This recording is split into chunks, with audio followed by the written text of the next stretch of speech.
Ada banyak tambahan informasi di dalam narasi cara cerdas bernegara dalam sisa 1000 video ke depan, yaitu banyaknya istilah baru. Seru sesungguhnya ini bernegara melawan globalis, melawan komunis Tiongkok, dan melawan demokrat ke depannya. Ini kompetisi sehat sejatinya, namun tetap penuh dengan kekejaman dan ketegaan. Grand Plan Mardigu Nation adalah melakukan apa yang Gajah Mada lakukan lebih dari 600 tahunan yang lalu. Kita hanya sekedar bisa membayangkan apa kira-kira isi dialog antara Mahapati Gajah Mada dengan rajanya Hayam Wuruk. Dialog yang kita bawa ke zaman sekarang kira-kira adalah, Paduka, kita harus menarik garis wilayah kita Majapahit yang sesungguhnya. Kerajaan Majapahit wilayahnya adalah Gajah Mada menarik garis melingkar ujung barat yang saat ini adalah Thailand, ujung utara yang saat ini adalah Filipina, ujung selatan yang saat ini Indonesia, dan ujung timur yang saat ini adalah Papua Nugini. Lalu dengan Sumpah Palapa, Gajah Mada menyatukan Nusantara. Tanpa dia mengawali dengan menarik garis atau drawing map, maka tidak ada Indonesia saat ini. Wilayah Indonesia saat ini adalah wilayah jajahan Belanda. Plek. Kalau kita mengikuti wilayah Majapahit dan Nusantara, sesungguhnya maka selatan Thailand, Malaysia, Singapura, Brunei, Filipina, Papua Nugini adalah wilayah Indonesia saat ini. Jadi di dalam Mardigu Nation, di mana di dalam tahun 2049 nanti, ketika dunia baru tercipta karena perang berkepanjangan antara demokrasi versus komunis, Amerika versus Tiongkok, dan globalis versus nasionalis, maka tatanan dunia baru terbentuk. Mardigu Nation akan membentuk New Santara atau Nusantara baru. Ketika Kra Kanal dipotong, maka negara ASEAN terbelah dua. ASEAN kontinental menyambung sama daratan Asia. ASEAN Archipelago adalah wilayah laut terluas di dunia. Nusantara adalah 5 negara ASEAN Archipelago ditambah negara-negara kepulauan Pasifik Selatan dengan total 22 negara. Jika ditambah Australia dan New Zealand, maka negara kesatuan tersebut yang berbasis konfederasi adalah 24 negara. Itulah redraw map baru atas nama Nusantara. Ini semua hanya rencana di kertas, yang semua dirincikan di novel fiksi futuristik karya Mardigu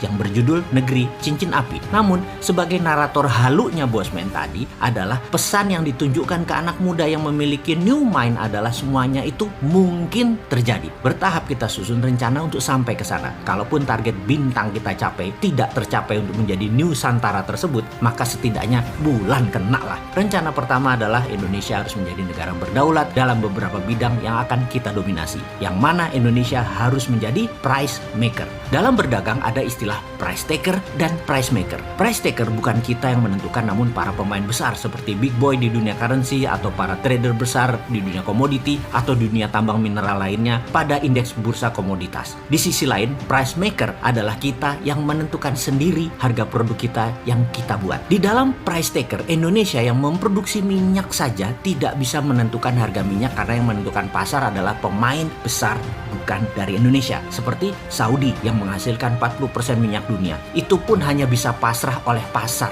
dalam tanda petik. Siapa itu pasar? Nanti kita akan bicara di sesi tersendiri. Yang jelas, setiap komoditas, sawit, cengkeh, teh, kopi, semuanya itu ada pemainnya dalam tanda petik yang menentukan harga yang diklaim sebagai atas nama pasar. Jadi orang awam hanya mengatakan pasar, padahal terencana, terdesain, terstruktur, terkendali oleh globalis. Ada baronnya di masing-masing komoditas, ada rajanya, dan sudah ada yang berlangsung ratusan tahun sistem ini terjadi. Jadi naif sekali kalau kita berbisnis, kita jadi korban harga padahal kita produsen terbesar. Misalnya di kelapa sawit CPO, kita produsen tapi victim system karena kita tidak bisa menentukan harga. Kita produsen tapi kita price taker.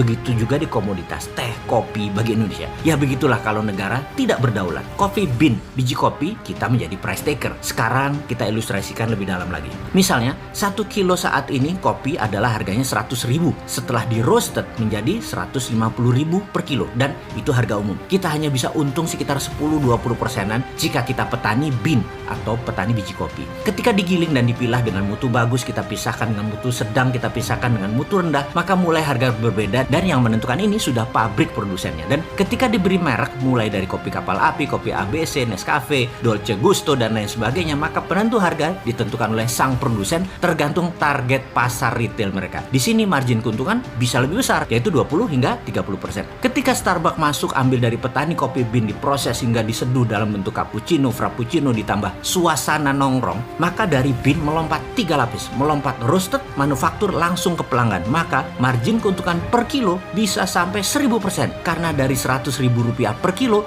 diproses hingga jual 15 gram 50.000. Catatan, harga cappuccino di Starbucks hanya membutuhkan 35 gram kopi kurang lebih, atau 1 kilo bisa buat 30 cup cappuccino. Ini adalah price maker strategi, di mana strategi bisnis tadi menentukan harga premium dari sebuah kopi atau maksimum potensial dari sebuah komoditas kopi. Dalam strategi price yang dilakukan Starbucks, ini adalah contoh tersempurna. Starbucks contoh sempurna dari strategi bisnis midstream, hilir, hingga high end. Starbucks ini sahamnya salah satu darlingnya Wall Street karena sudah naik 5.000% sejak IPO. Sekarang kita bicara lebih dalam lagi tentang pelajaran harga negara kita. Untuk hard commodity, soft commodity, bursa precious metal, kita harus punya bursanya di dalam negeri sendiri yang tidak mengikuti bursa internasional selama mainnya di dalam negeri. Kitalah penentu harga jual dan harga beli berdasarkan pasar penawaran dan pembelian domestik. Jadi harga nikel, tembaga, kalsium karbonat, bauksit, gold, silver, apapun itu selama pembelinya lokal, maka bursanya lokal. Perlu dicatat, mineral Indonesia itu bisa merupakan 50% mineral dunia. Kitalah yang menentukan harga seharusnya. Kitalah price maker seharusnya. Lalu bisnis turunan dari mineral dasar tadi seperti cerita kopi komoditi sampai Starbucks dibangun di Indonesia. Apa itu? Katakan industri besi hingga turunannya sampai ke kendaraan, bahan bangunan, terus 6 lapis turunan sejak keluar dari steel foundries. Itu semua dirancang dan didesain beruntun. Ngeri nggak tuh kenaikan nilai atau value added produk tadi? Karena itulah Grand Plan Nasional harus fokus di manufaktur dan industri turunan mineral. Inilah dalam Mardigu Nation yang disebut sebagai Mineral Road atau obor Tiongkok ala Indonesia sebagai alat tawar, di mana alat tawarnya adalah mineral.